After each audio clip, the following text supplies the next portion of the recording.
ಇವತ್ತು ಸೂರ್ಯ ಹೇಳೋಕ್ಕಿಂತ ಮುಂಚೆನೇ ಹೇಳ್ಬೇಕು ಅಂದ್ಕೊಂಡ್ವಿ, ಆದರೆ ಸೂರ್ಯ ಎದ್ಮೇಲೆ ಇದ್ವಿ.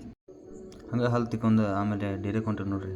ಡೇರಿಗೆ ಹಾಲು ಹಾಕಿ ಬಂದು ಕಾಲೇಜಿಗೆ ಹೋಗೋಕೆ ಕಾಲೇಜ್ ಡ್ರೆಸ್ ಹಾಕೊಂಡು ರೆಡಿಯಾಗಿ ಕಾಲೇಜ್ಗೆ ಹೊಂಟೇನಿ. ಬಸ್ ಇವತ್ತು ಒಂದು 5 ನಿಮಿಷ ಲೇಟಾಗಿ ಬಂತು. ಬಸ್ ಹತ್ತಿ ಕಾಲೇಜ್ಗೆ ಹೊಂಟೆ. ಬಸ್ ಸ್ಟ್ಯಾಂಡ್ಗೆ ಬಂದು ನಮ್ಮ ದೋಸ್ತನ ಕರ್ಕೊಂಡು ಕಾಲೇಜ್ಗೆ ಹೊಂಟೆ. ಇದೆ ನೋಡ್ರಿ ನಮ್ಮ ಕಾಲೇಜ್. ಫಸ್ಟ್ ಮುಗಿತಾ ಬಂತು. ನಮ್ಮ ಕ್ಲಾಸ್ ಇಲ್ಲ ಅಂತ ಇನ್ನೂ ಗೊತ್ತಾಗಿಲ್ಲ. ಆಮೇಲೆ ಇಂಗ್ಲೀಷ್ ಕ್ಲಾಸ್ ಐತೆ ಅಂತ ಗೊತ್ತಾಯಿತು. ಇಂಗ್ಲೀಷ್ ಕ್ಲಾಸ್ ಮುಗಿಸ್ಕೊಂಡು ನೆಕ್ಸ್ಟ್ ಕ್ಲಾಸ್ ಪೊಲಿಟಿಕಲ್. ABP ಗ್ರೂಪಿಂದ ಸೀನಿಯರ್ಸು ಮೆಂಬರ್ಶಿಪ್ ತೊಗೊಂಡಿದ್ರು. ನಾವು ₹5 ಕೊಟ್ಟು ಮೆಂಬರ್ಶಿಪ್ಪಿಗೆ ಜಾಯ್ನ್ ಆದ್ವಿ. ಅದಾದಮೇಲೆ ಸರ್ ಪೊಲಿಟಿಕಲ್ ಕ್ಲಾಸ್ನ ಕಂಟಿನ್ಯೂ ಮಾಡ್ತಾಯಿದ್ರು. ಕ್ಲಾಸ್ ಮುಗಿದ್ಮೇಲೆ ಒಂದು ಸಿಮ್ ತೊಗೊಂಡ್ರಾಯ್ತಂತ ಒಂದು ಸಿಮ್ ತೊಗೊಂಡ್ವಿ. ಕಾಲೇಜ್ಗೆ ಬಂದು ಮಕ್ಕೊಂಡಿದ್ದೆ. ನಮ್ಮವ್ವ ಕಟಿ ಇಲ್ಲ ಕಟಿ ಹೊಡೆ ಅಂಥೇಳಿ ಕಟಿ ಹೊಡಕ್ಕೆ ಹಚ್ಚಿದ್ಲು.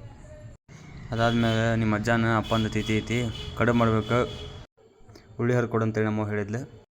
ಆಯ್ತು ಬಾ ಅಂತೇಳಿ ಆಮೇಲೆ ಉಳ್ಳಿ ಮಾಡಿಕೊಟ್ಟೆ. ನಾನು ಲಟ್ಟಿಸ್ತೇನೆ, ನೀನು ತುಂಬಿಕೊಡು ಅಂತ ಹೇಳಿದ್ಲು. ನಾನು ಗುದ್ದಾಡಿ ಒಂದು ತುಂಬಿದೆ. ಅದಾದ್ಮೇಲೆ ನಂಗೆ ತುಂಬಕ್ಕಾಗ್ತಿಲ್ವ, ನೀನು ತುಂಬು, ನಾನು ಲಟ್ಟಿಸ್ತೇನೆ ಅಂತ ನಮ್ಮವ್ವ ಹೇಳಿದೆ. ಹಂಗಟ್ಟು ಮಾಡಿ ಒಂದು ಉಳ್ಳಿ ರಟ್ಸಾಗತ್ತೆ. ಅದು ಹತ್ತಾಗಿ ತಿರುಗಾಡಿಸಿ ಒಂದು ಎಲೆ ರೆಡಿ ಮಾಡಿದೆ.